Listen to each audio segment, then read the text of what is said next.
Okay, so you know it's the middle of the offseason when we're talking about trades that happened, 7 months ago or whatever?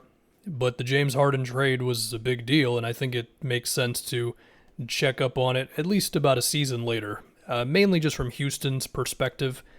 Now, to be fully transparent, my initial reaction to the move was pretty positive because I was like, holy crap, they got a million draft picks and they got Oladipo, they could trade him for something else. Time goes by, you think about it more.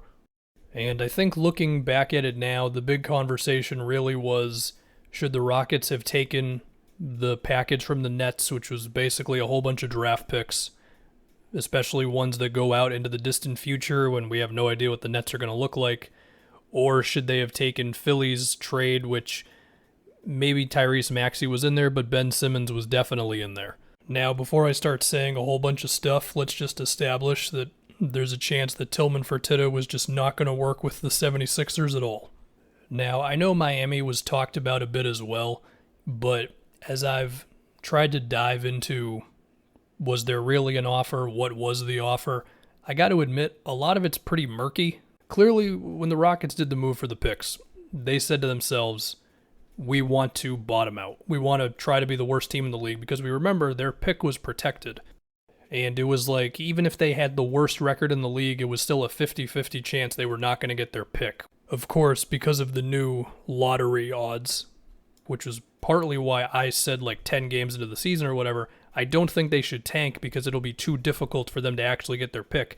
And then they made me look like a complete idiot because they successfully tanked and got their pick. It turned into Jalen Green, right?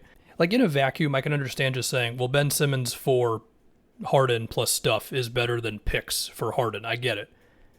But obviously the move didn't happen. So if I try to imagine what the Rockets were thinking, I could think to myself, number one, if they trade for Ben Simmons, then they get better, but they guarantee that they're not going to get their pick. The obvious counter argument to that is, who gives a crap? It's Ben Simmons. Also, even if you do get your pick, it's not a guarantee that that guy is as good as Ben Simmons. Now, of course, they've got Jalen Green, and, well, he's very exciting, so we'll see. They might have gotten lucky on that one. The next thing they could have told themselves is, well, we still have John Wall. We're not going to be able to get off of him. Him and Ben Simmons is not a good fit. And also, we don't have a lot of picks because Daryl Morey traded so many picks trying to make the Rockets a championship team, Now, even there, they would have gotten some picks back from the Sixers. Also, getting Thibault or Maxey in that move would have made that easier to stomach as well. Of course, the other argument, if that makes sense, is that they would have been able to pair up Ben Simmons with Christian Wood. And maybe they could have pulled off a John Wall buyout similar to the way the Pistons bought out Blake, where you don't stretch the contract, but you just buy him out for the same amount of years that he's got left on the books anyway. Now, that said, when John Wall eventually becomes an expiring with 1 year left, he actually could have some trade value then. But that's not a guarantee. They might have been stuck with John Wall and Ben Simmons for like the next 2 seasons if they would have done that move.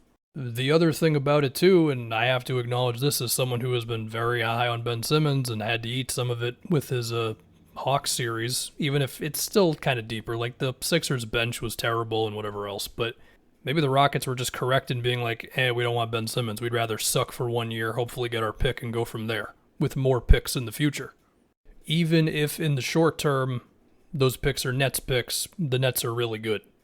Now, to state the obvious, the fact that they got lucky and they got their pick in the draft and now they have Jalen Green, who everybody thinks is awesome, it makes the whole thing easier to digest. But still, there is a world in which they figure out something with the John Wall situation. I don't really know what, but you figure out something maybe similar to the Blake Griffin buyout.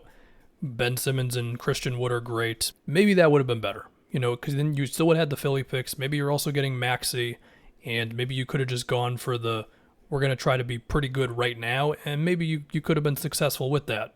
But as far as the route that they chose to go, I think all of it depended on them getting their pick in the lottery and getting lucky, and they got lucky, and they got Jalen Green, and now it all looks a bit better. It also doesn't hurt that, you know the Ben Simmons situation right now. That's all that. As far as the super distant Nets picks, I mean, Kevin Durant already agreed to an extension. If Kyrie and Harden are along for the ride as well, That's going to hurt. It is still picks at the end of it all. But we don't know. It's impossible to know what's going to happen with the Nets over the next like 3 seasons or whatever.